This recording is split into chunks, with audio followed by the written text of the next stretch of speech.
The first wave of Syrian refugees arrived in Canada in 2015. Post-media columnist Doug Todd has been trying to find out what's happened to them since. Doug, what can you tell us about how government has been collecting data on this group?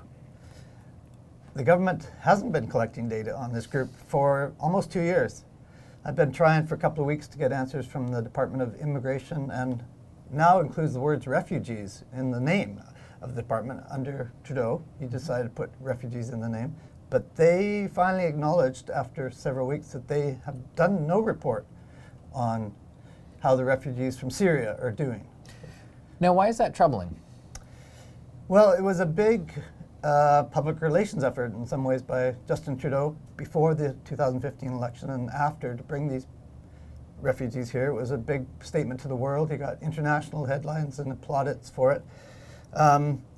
So you'd think we'd try to make sure as a country that these folks integrate in this best way possible, but that requires a lot of monitoring of how many are working, how many are learning English, how many are going to school, what level of reliance there is on social supports from welfare or whatever, but that tracking is not happening. Why is it important to track those specific areas?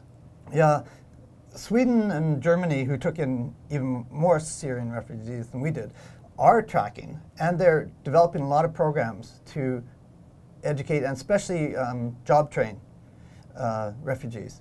And they're finding in Europe that they're not as educated as they kind of thought and hoped. So the training is very extensive over there. All these programs in different areas that go on for 2 years.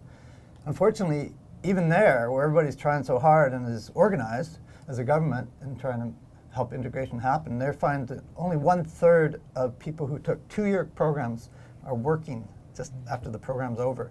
So that requires monitoring. If we're going to be serious about being a humanitarian country, we got to go the extra steps, not just sort of abandon it as a later. In your quest to find out this information, who did government point you towards? Yeah, initially to nobody, and then to another department, Social Sciences and Research Council, who was another public relations person who put me on to a few academics scattered around the country who had got some grants to study these folks. And they either didn't get back or they got back and said, oh, that's interesting, maybe you should talk to this academic. And I tried to talk to that academic, and that person either doesn't get back or refers me to another academic.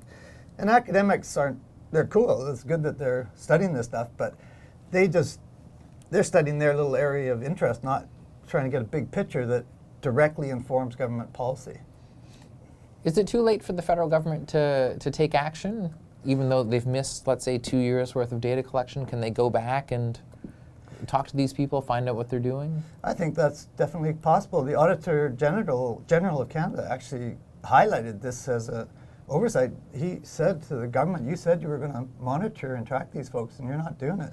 So the possibility is there. I think it is sort of, I'm reading into it that there's some attempt to hide from somewhat bad news that this integration process is not easy.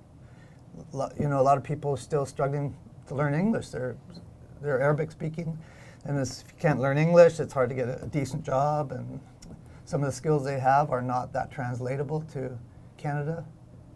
People are ending up being cleaners and stuff like that, which is fine, but yeah, kind of hope for more in terms of everybody's progressing into the future. Absolutely. Doug, thank you very much. No, thanks a lot.